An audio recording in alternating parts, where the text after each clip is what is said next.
اعوذ باللہ من الشیطان الرجیم بسم اللہ الرحمن الرحیم ان اول بیت وضع للناس للذی ببکۃ مبارکا وہدی للعالمین فیہ آیات بینات مقام ابراہیم ومن دخلہ کان آمنا وللہ علی الناس حج البیت من استطاع الیہ سبیلا ومن كفر فإن الله غني عن العالمين صدق اللہ العظیم۔ سورہ آل عمران کی ان آیات کے اندر اللہ تعالیٰ نے بیت اللہ شریف کا ذکر کیا ہے، مکہ مکرمہ کا ذکر کیا ہے، اور اسی طرح اللہ کا جو گھر ہے قبلہ اول اس کا بھی ذکر کیا، اور پھر یہ بھی بتایا کہ روئے زمین پر سب سے پہلا گھر کون سا بنا تھا، سب سے پہلا گھر کون سا بنایا گیا، اللہ تعالیٰ نے اس کا بھی ذکر کیا ہے۔ میرے رب نے ارشاد فرمایا ان اول بیت وضع للناس للذی ببکۃ مبارکا وہدی للعالمین۔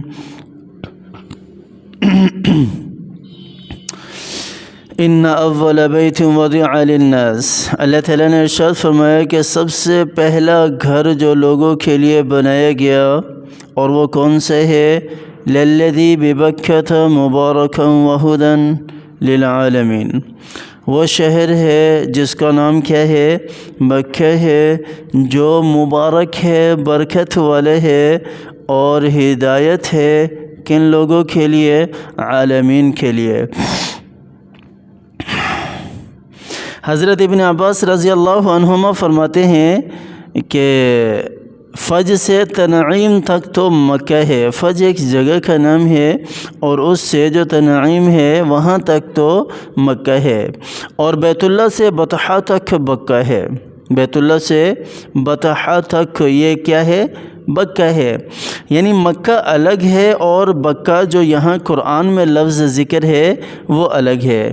بیت اللہ اور مسجد کو بکہ کہا گیا ہے، بیت اللہ اور اس کے آس پاس کی جگہ کو بکہ، باقی شہر کو مکہ بھی کہا جاتا ہے، باقی شہر کو مکہ بھی کہا جاتا ہے۔ اس کے اور بھی بہت سارے نام ہیں، مثلا بیت العتیق یہ بھی اسی کا نام ہے، بیت الحرام، بلد الامین، بلد المامون، ام رحم اور ام القری، صلاح عرش، وقاوش، مقدس، ناسیہ، ناسسہ، حاتمہ، اس کو ثناء البلدۃ البینۃ الکعبہ بھی کہا گیا ہے۔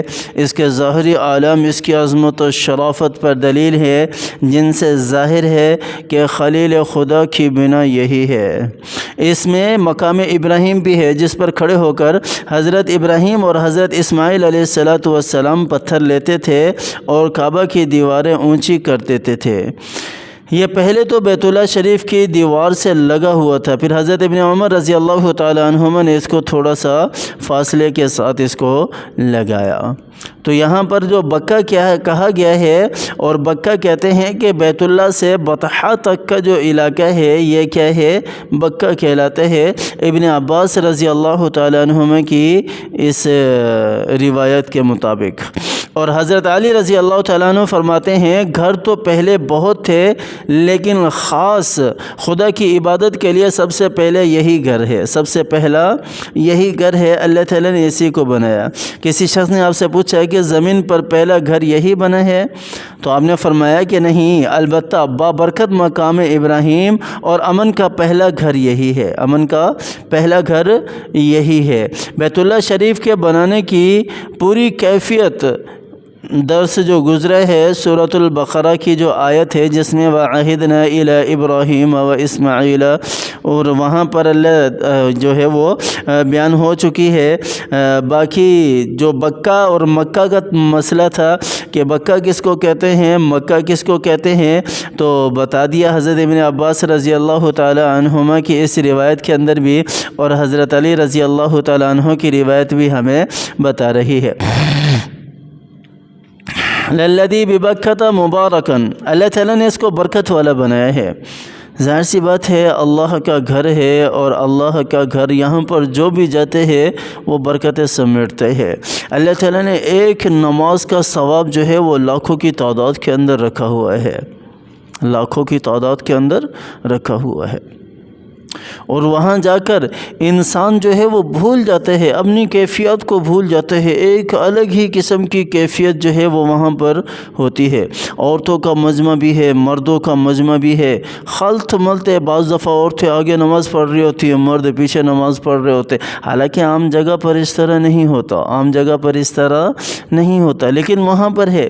لیکن کسی کو کبھی فیل بھی نہیں ہوا اس قسم کا، کیونکہ اللہ تعالیٰ نے اس کو امن والا بنایا ہے، اس کو امن والا بنایا ہے، امن والا۔ یہاں من دخلہ کان آمینا ومن دخلہ کان آمینا۔ ایک روایت کے اندر ہے کہ اگر باپ کا قاتل بھی بیت اللہ شریف کے اندر داخل ہو جاتا، مکہ میں داخل ہو جاتا، تو اس کو بھی قتل نہیں کیا جاتا۔ زمانہ جاہلیت کی بات کر رہا ہوں، زمانہ جاہلیت کی بات کر رہا ہوں کہ اللہ تعالیٰ نے اتنی برکت والا اس شہر کو بنایا تھا۔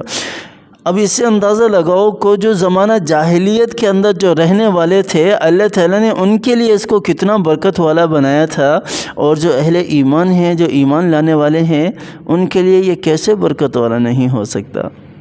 برکت والا ہے۔ اللہ تعالیٰ مجھے بھی بلائے، اللہ تعالیٰ آپ سب کو بھی بلائے بیت اللہ کی زیارت کرنے کی، اپنی آنکھوں کے ساتھ آنکھیں بھر کر دل کو ٹھنڈا کرنے کی اللہ تعالیٰ توفیق عطا فرمائے۔ اللہ تعالیٰ آنکھوں کو بھی ٹھنڈا کرنے کی توفیق عطا فرمائے، اور اسی طرح اللہ تعالیٰ روضہ رسول کی بھی زیارت کرنے کی توفیق عطا فرمائے۔ اللہ تعالیٰ حج اور سب کو حج اور عمرہ کرنے کی توفیق عطا فرمائے۔ جانا چاہیے، جو صاحب استطاعت ہیں نا، ان کو تو لازمی جانا چاہیے، ان کو لازمی جانا چاہیے۔ بہت سخت وعیدیں ہیں آپ صلی اللہ علیہ وسلم کی کہ جو صاحب استطاعت، یہاں پر آگے آ رہا ہے وَلِلَّهِ عَلَى النَّاسِ حِجُّ الْبَيْتِ مَنِ اسْتَطَاعَ إِلَيْهِ سَبِيلًا، اس آیت کے اندر بڑی سخت وعیدیں آپ صلی اللہ علیہ وسلم کی ذکر ہیں کہ جو شخص صاحب استطاعت ہوتے ہوئے بھی اگر وہ حج نہیں کرتا، وہ یہودی ہو کر مرے یا نصرانی ہو کر، مجھے اس سے کوئی سروکار نہیں۔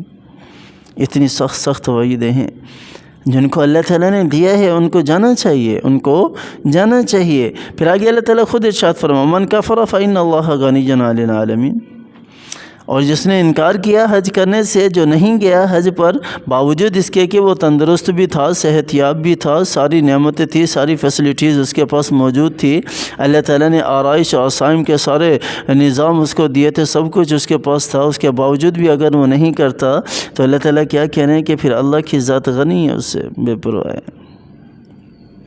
تو بھی جو مالدار ہیں، جن کو اللہ تعالیٰ نے دیا ہے، ان کو چاہیے کہ وہ حج لازمی کریں، حج لازمی۔ یہ تو فقہ حنفی جو ہے، حنفی فقہ کے اندر رعایت ہے کہ انسان عمر کے کسی بھی حصے میں کر لے، ہو جائے گا، مالدار ہو گیا، بعد میں بھی کر سکتا ہے۔ لیکن شافعی جو فقہ ہے، اس کے اندر اس چیز کی اجازت نہیں ہے۔ وہ کہتے ہیں کہ جیسے فرض ہو گیا اسی وقت کرو، اگر نہیں کرتا تو گناہ گار ہوگا، اگر نہیں کرتا تو گناہ گار ہوگا۔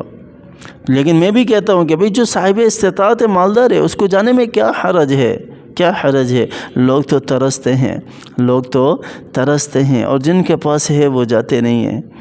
ایک اللہ کی طرف سے بلاوا بھی ہوتا ہے، لیکن بندہ تڑپ تو رکھے نا، دل کے اندر تڑپ تو ہونی چاہیے نا کہ بیت اللہ کی زیارت اپنی آنکھوں سے کروں، بیت اللہ کو بوسہ دوں، حجر اسود کو بوسہ دوں، مقام ابراہیم کو دیکھوں، بیت اللہ کو دیکھوں، روضہ رسول کو دیکھوں، صفا مروہ پر سعی کروں، مینا عرفات، یہ سارے وقوف عرفہ، مینا اور مزدلفہ، یہ ساری زیارتیں کروں، اور ارکان حج جتنے بھی ہیں وہ سارے کے سارے ادا کروں، طواف کروں کعبۃ اللہ کا۔ نہیں آتا دل کے اندر، آنا چاہیے، ایز اے مسلمان آنا چاہیے۔ اللہ ہمیں زیارت کرنے کی توفیق عطا فرمائے، اللہ تعالی ہمیں قبول فرمائے، ٹوٹے پھوٹے ہیں جیسے بھی ہیں، اللہ تعالی اس قابل بنائے، استطاعت دے کہ ہم بیت اللہ کی زیارت کریں۔ بڑی چاہت ہے، بڑی تڑپ ہے، اللہ تعالی اس کو قبول فرما لے۔ اللہ تعالی مجھے قرآن کی سمجھ عطا فرمائے، اللہ تعالی قرآن کی تلاوت کرنے کی توفیق عطا فرمائے۔ قرآن کے احکامات پر عمل کرنے کی توفیق عطا فرمائے، قرآن کو سینے سے لگانے کی توفیق عطا فرمائے۔ آپ حضرت بھی کوشش کیا کریں، رمضان کا مہینہ آنے والے ہے اور بڑی لگاؤ ہے رمضان کو قرآن کے ساتھ، قرآن کو رمضان کے ساتھ، تو اس رمضان کے مہینے سے پہلے ہی تھوڑا تھوڑا پڑھنے کی عادت بنائیں تاکہ رمضان میں اور بھی زیادہ آسانی ہو قرآن کی تلاوت کرنے کی۔ اللہ کی ذات ہمیں سمجھ عطا فرمائے، اللہ تعالی ہمیں عمل کرنے کی توفیق عطا فرمائے۔ آمین ثم آمین، وآخر دعوانا ان الحمد للہ رب العالمین۔